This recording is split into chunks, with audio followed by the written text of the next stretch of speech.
अखण्डमण्डलाकारं व्याप्तं येन चराचरं तत्पदं दर्शितं येन तस्मै श्रीगुरवे नमः। ज्ञानतिमिरान्धस्य ज्ञानाञ्जनं शलाकया चक्षुरुमिलितं येन तस्मै श्रीगुरवे नमः। गुरुर्ब्रह्मा गुरुर्विष्णु गुरुर्देवो महेश्वर गुरुर्साक्षात् परब्रह्म तस्मै श्रीगुरवे नमः। From young age, he has described that I was born in a Muslim family. But from a very young age, my interest was always first in spiritual matters, and more than that, in the Hindu way of life and Hindu philosophy. How could this come about when you are born in a particular setup and when you are trained from childhood in a particular religion? Is it possible for the mind of a young child to shift from one way of thinking to another at that age? இந்த மாதிரி ஒரு question வரும். Fact is, I believe, and it is also my personal experience, that one passes through many lives. What we see in this life is a very short life from birth to death. But before this there have been many more, and after this there may be many more to come. So there are many influences working inside our mind which move us towards a certain way of life, which is why in one family you may have 4 children and the 4 children may turn out in 4 different ways. In the same way, there is a possibility that someone who was influenced in his past one life or many lives in a particular way of life is born in a different setup in this life and continues to move along this path. Now this biography of mine, which is an autobiography, Apprenticed to a Himalayan Master, a Yogi's autobiography, is an attempt to put to the public, to the readers, these experiences which I have had since my childhood.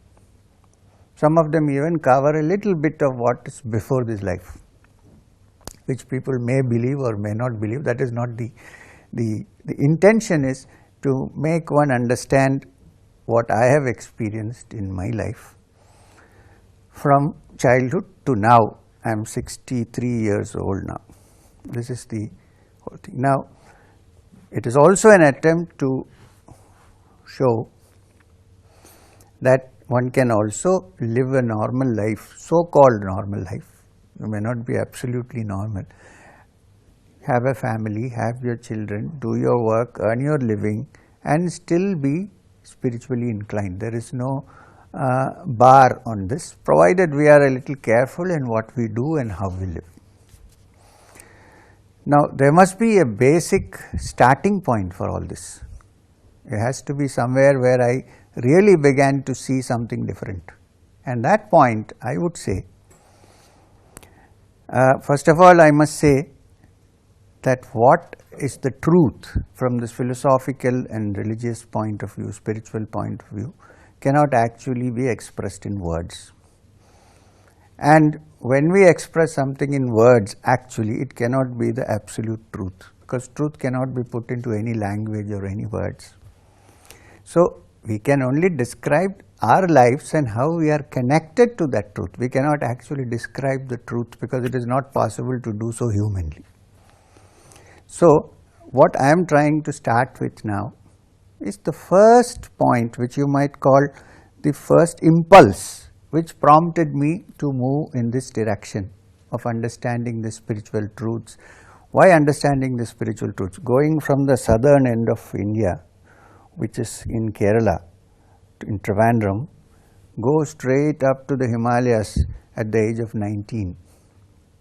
Now there has to be something that ignites this, some process, some impulse, and that impulse, I will tell you a little story about how this happened to me when I was a small child of around 8.5, 9 years old.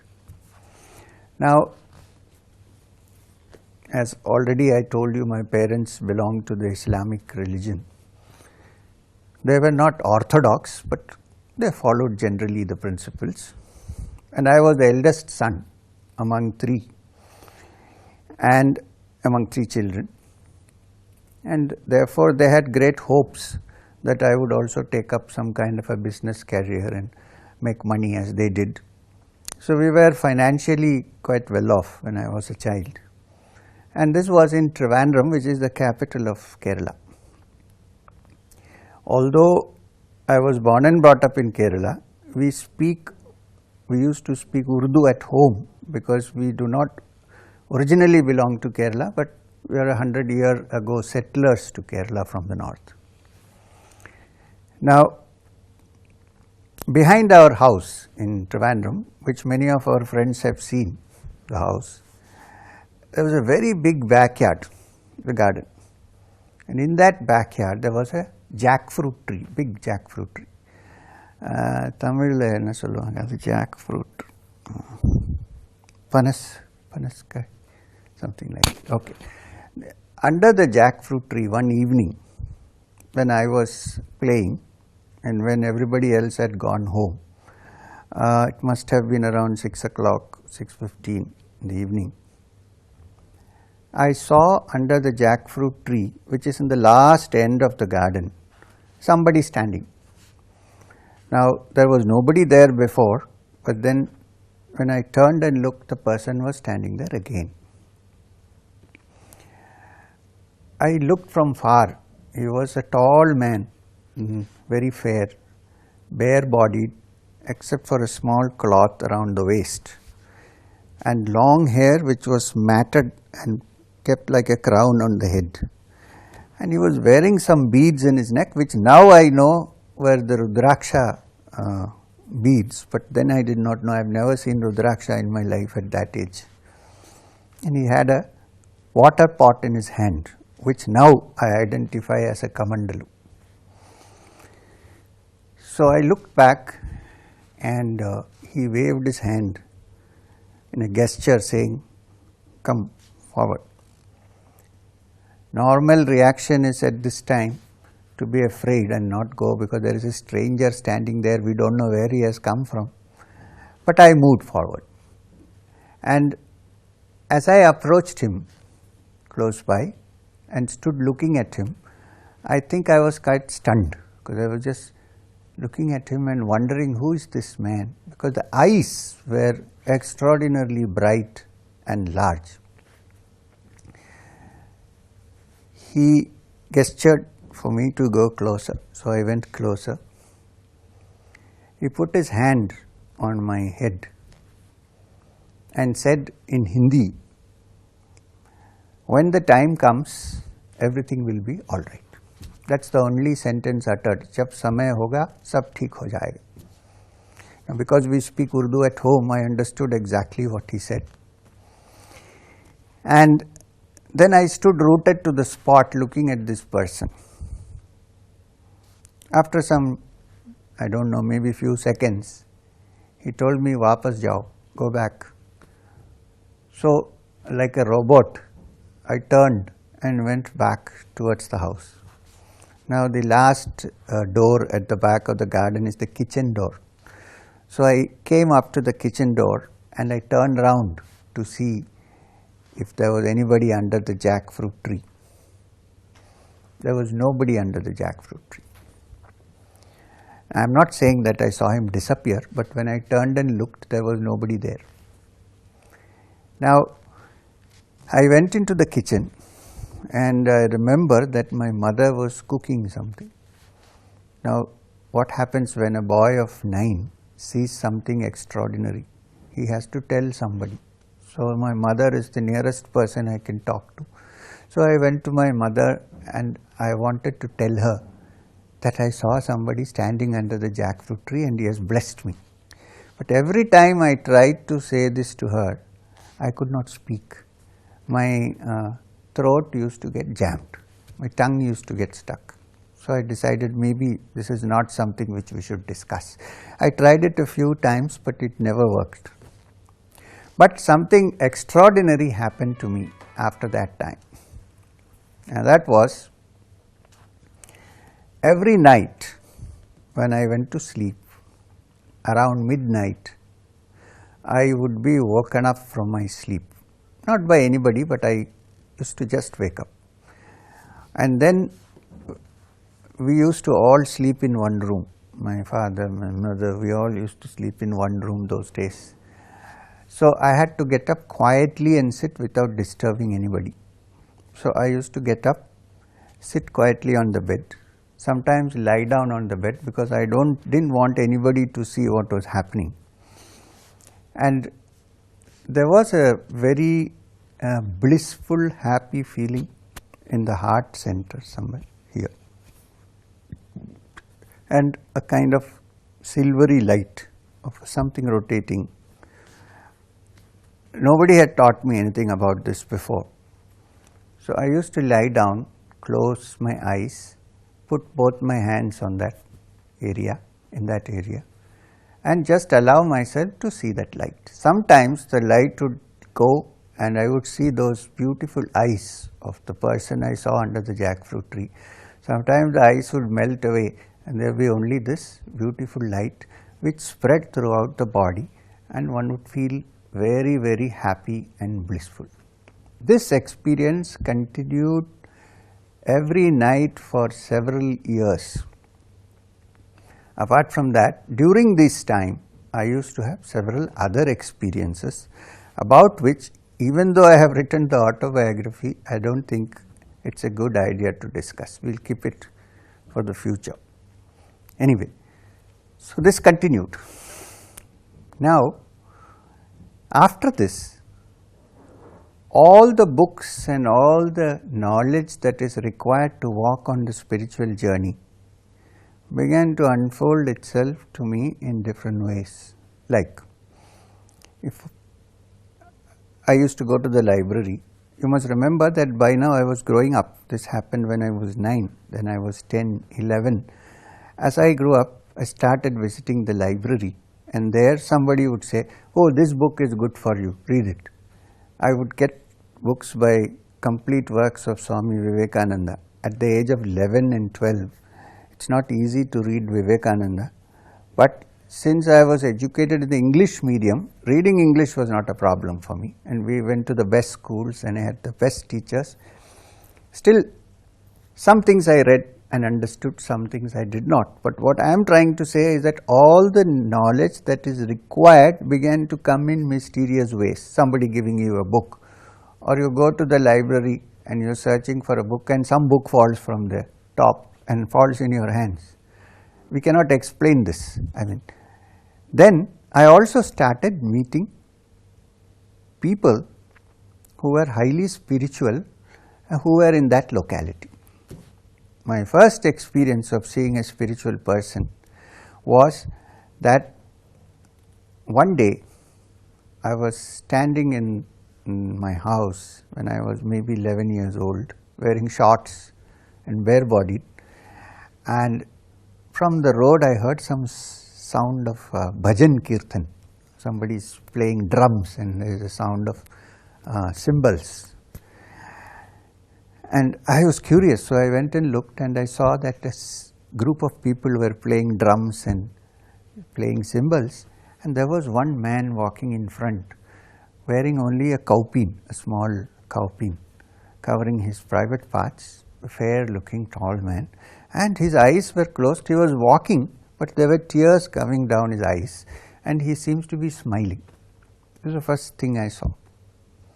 When I saw this, I felt something very nice, and there were two boys were collecting money.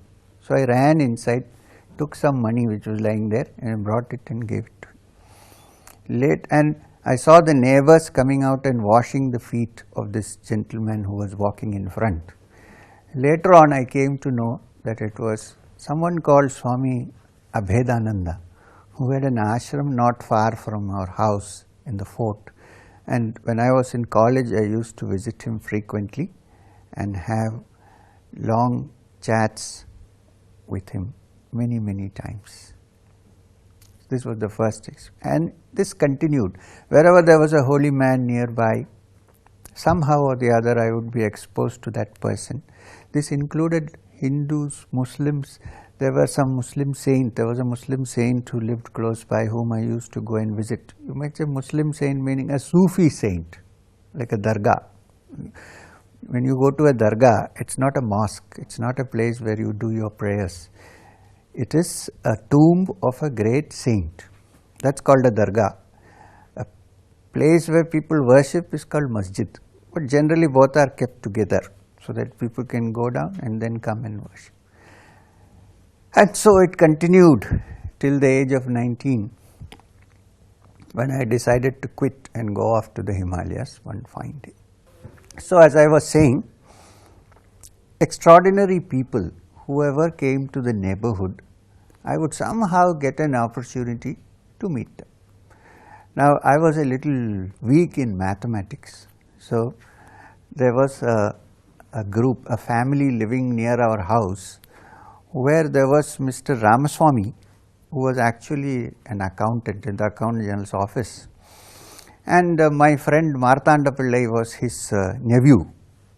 Marthanda Pillai later on became a very famous neurologist in Trivandrum. He was head of the Department of Neurology in Trivandrum. Now he runs his own hospital. I used to go to their house because Mr. Ramaswamy used to teach me mathematics, tuition. So one day when I went there, that must have been when I was around 10 years old. I went to Ramaswamy's house, Marthandan's house, and they told me today there is no tuition. I said, why? No, Swami has come, so there is no tuition. So I said, which Swami has come? No, you will not be interested, some Swamiji has come. Then Marthandan, my friend Marthandan's mother came out, that is Mr. Ramaswamy's aunt, and she said, our Swami, they used to talk in Tamil, they were Pillays settled in Trivandrum. She said, Swami vandirkaru, adanal there is no tuition today. Half Malayalam in the tuition illa. So I said, all right. Then I said, can I also see the Swami?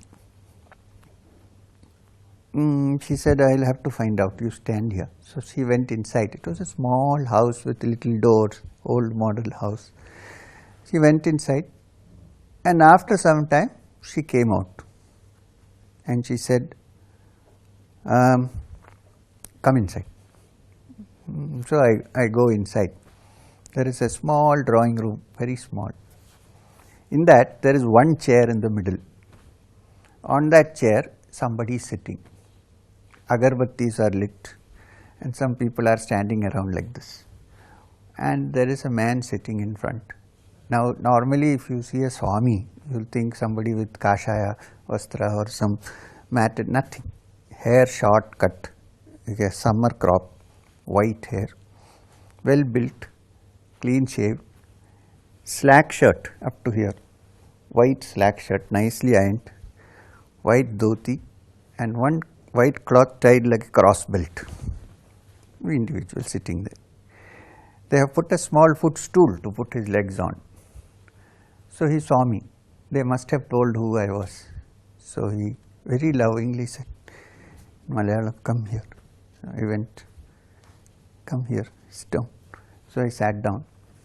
Then he put his hands on my head and massaged the head nicely. And he said, Nalla kutti, good boy. He said, good boy. He kept on repeating this. And then I looked at his eyes. Now these eyes were also quite powerful. They were not so big, they were small eyes, but there was something very quite extraordinary about it, because for some time my mind became absolutely blank. There was nothing. No, there was no thinking, there was nothing. I don't know how to describe it. For some time I was in a vacuum. And then I quickly woke up because he was still rubbing my head, and I got up. I also did namaskaram. I saw everybody doing namaskaram. So we are not accustomed to doing namaskaram in the house. I did namaskaram and I came off. That was my only meeting with this great man. Later on, I came to know through various sources, also by reading a book, which are his little talks, that his name was Gopala Swami. His name was actually Gopala Pillai, and he was working in the Accountant General's office or something, took voluntary retirement. He was there, and I don't think he was in the Accountant General's office. He used to go to court every day because he had many property cases. And he was unmarried, but he was a great saint.